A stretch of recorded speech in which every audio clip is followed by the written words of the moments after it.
Personnellement, avec le recul, est-ce que tu trouves que tu es allé trop loin dans le bye-bye? Personnellement. Ben, écoute, je suis obligée de te dire que oui, parce que c'est le message qu'on a reçu, tu sais.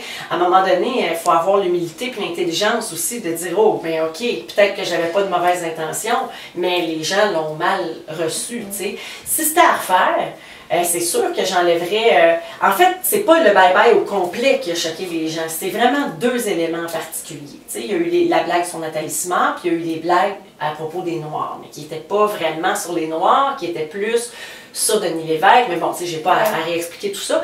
Alors, mais donc, ça a été mal reçu, ça a été mal compris. Alors, il y a quelque chose qu'on a fait là-dedans de pas correct. Alors, si c'était à refaire, j'enlèverais ça, c'est sûr. Mais un bye-bye, ça reste un bye-bye, ça reste une émission où il faut qu'on soit un petit peu plus mordant, un peu plus cinglant qu'à l'habitude, parce qu'on passe en revue l'actualité de l'année. Alors, faut pas perdre de ça, il ne faut pas avoir peur non plus puis oser rien dire, mais la prochaine fois, s'il y en a une, c'est sûr que je ferai attention, ça c'est certain. Est-ce que tu as senti que les gens étaient plus durs avec toi et plus injustes? Un petit peu, honnêtement, un petit peu, parce que le bye-bye, quand nous on le fait, c'est une tradition qui existait depuis 35 ans à peu près au Québec, et puis ça a toujours été comme ça. Au lendemain des bye-bye, il y a toujours des critiques qui sont très dures.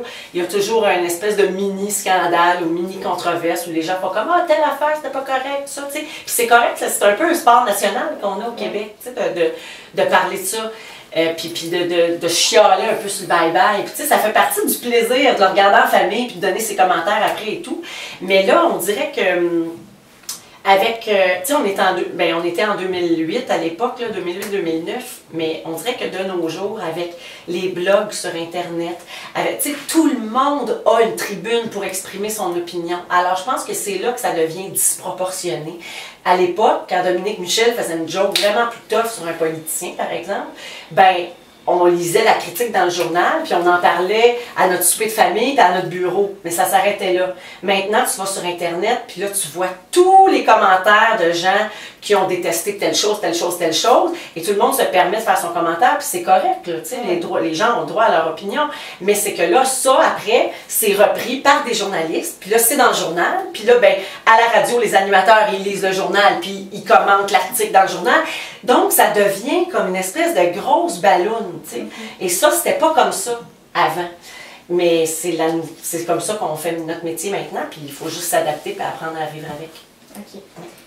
Si vous aviez juste à faire un choix, ça serait la radio ou la télévision? Ça serait la télé. J'adore ça, faire de la radio, puis ça m'apporte plein de choses que je ne retrouve pas à la télé, tu sais, entre autres la proximité avec les gens. À la télé, c'est pas pareil. Tu travailles avec une grosse équipe, puis là, tu te fais maquiller, coiffer, puis là, c'est sur un gros plateau, puis il y a plein de gens, puis tu n'as pas la réponse directe du public dans son salon, tu le sais quand tu reçois des commentaires après ou quand les gens t'en parlent dans la rue. Alors qu'à la radio, c'est tout de suite. Les gens t'écrivent instantanément pendant que tu es là. Ils t'appellent tout de suite pendant que tu es sur place. Tu es une toute petite équipe, tu travailles en petits groupes. Tu n'as pas besoin trop de faire attention à ton look. C'est complètement différent. Donc, j'aime les deux, mais si tu m'obligeais à choisir, là, tu me dis, tu n'as plus le choix, il faut que tu prennes un des deux, ben je prendrais la télé. C'est ma première passion. J'aimerais bien savoir qu'est-ce qui vous a poussé à laisser Novem derrière vous?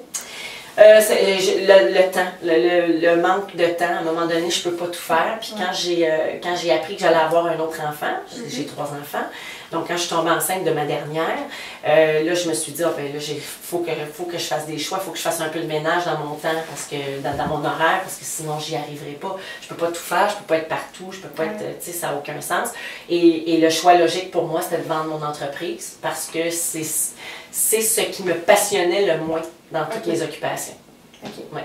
Puis en terminant, c'est quoi vos projets futurs? Ben écoute, pour l'instant, là j'ai terminé Paquet Voleur. L'émission va continuer l'an prochain, mais sans moi. Moi, j'ai décidé que j'arrêtais. Là, présentement, j'ai une émission en ondes qui s'appelle Le Verdict, mais c'est juste pour le printemps. Là, ça finit début juin. Et puis là, j'ai des offres, j'ai différents projets que j'examine pour l'an prochain. Donc, je ne sais pas encore qu'est-ce que je vais faire, mais je suis chanceuse, tu sais, je fais partie des privilégiés parce qu'on me propose beaucoup de choses, puis des choses très différentes. Donc, je vais voir ce qui va m'allumer le plus là, pour les prochains mois, les prochaines années. Ah, ben merci beaucoup. Merci à toi, tu as été très, très bonne. Ah, ben merci. Oui, vraiment, je suis épatée. Lâche pas. Ah, ben... Salut tout le monde.